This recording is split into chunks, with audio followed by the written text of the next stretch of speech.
Now, if the weather people have got it right, it's actually going to be dry and sunny enough for me to get outside and do some stuff today. And I've had these 8 pine chairs kicking around the kitchen with their towy colour just really letting everything down. Now they go with the table that I've also blogged about, so if you haven't seen that already, I suggest you watch that video afterwards because there is a story behind this set. But basically I got them for free from someone's front drive with their permission. So what I'm going to do today is upcycle them, of course. Now, I did really want to strip them, but having tried that and failed miserably with the kitchen table that goes with them, I've decided to save myself a whole load of effort and use chalk paint instead. So I'm going for an Annie Sloan chalk paint, partly because it's so easy to work with, partly because I only have to leave it 30 minutes in between coats, and I've got 8 chairs to do after all, and also because I love this colour, Paloma. It's slightly darker than the grey in the kitchen, but I quite like that because I don't want it to all be sort of pale and matching. So the great thing about chalk paint, of course, is that you don't have to really do much prep, but the one thing you really have to do is sugar soak the furniture, particularly when it's in a high traffic, possibly greasy area like the kitchen.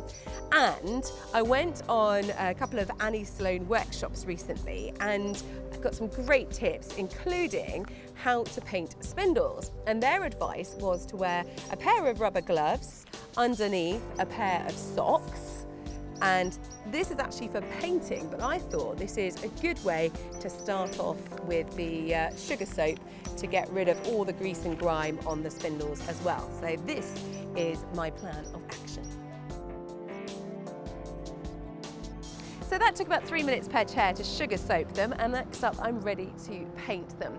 So what you want to try and do is elevate them, put them on top of a table or something like that. There are a few stages to this because there are nooks and crannies we need to try and get inside those, so I've got them the right way up. So I'll take you through each section of it as I go. Firstly, if there are any detailed cutout sections, use a small artist's paintbrush to get inside. It needs to be a fairly short, stiff one, and this took about 6 minutes per chair, but you probably only need 1 coat. A good tip to prevent build-up of paint around the edge of the tin is to use an elastic band to wipe off any excess paint as you go. While the socks trick worked a treat with the sugar soaping, I actually found it a bit more of a hindrance with the painting, so I switched to a brush.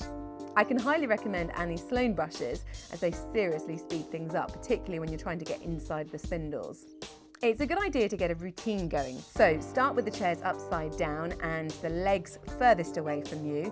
And then by the time you get around each chair, they should be dry enough for you to put them the right way up to then start painting again. I found it was best to brush up and down the spindles and then around to finish them off and to get inside the grooves. Of course, having started outside, the heavens opened, so I had to move inside. I wouldn't recommend holding a toddler whilst painting, as it tends to slow you down a bit. It took about 30 minutes per chair for the first coat and then 20 minutes for the second coat. So having spent a staggering amount of time painting these chairs, I then felt the Paloma was a little too mauve for what I was after. So I softened it with Special Effects wax liming, which also goes better with the tabletop anyway, and this took about 10 minutes, but you only need to do that once. Now, I'm never satisfied with furniture being too plain, and so I have to have some kind of embellishment. I went for a very simple stencil with Annie Sloan's old white chalk paint using a stencil brush, and this took about 4 or 5 minutes per chair. I then finished them off with 3 coats of ronson interior wax in white ash, which you just brush on, and that took about 8 minutes per coat, and this brought the total time per chair to 98 minutes. So this is not a project for the faint-hearted. That was exhausting. I'm not going to lie to you, that was hard work doing 8 chairs like that with all the spindles. But definitely worth it, particularly the stencil bit I like. That's very me, that design. And that brings me to my home coaching tip of the week. So whenever you're upcycling a piece of furniture or doing anything for your home, make sure you put your stamp on it, because it's all about confirming your identity. And if you can't do that in your home, then where can you do it? And that's it for the week.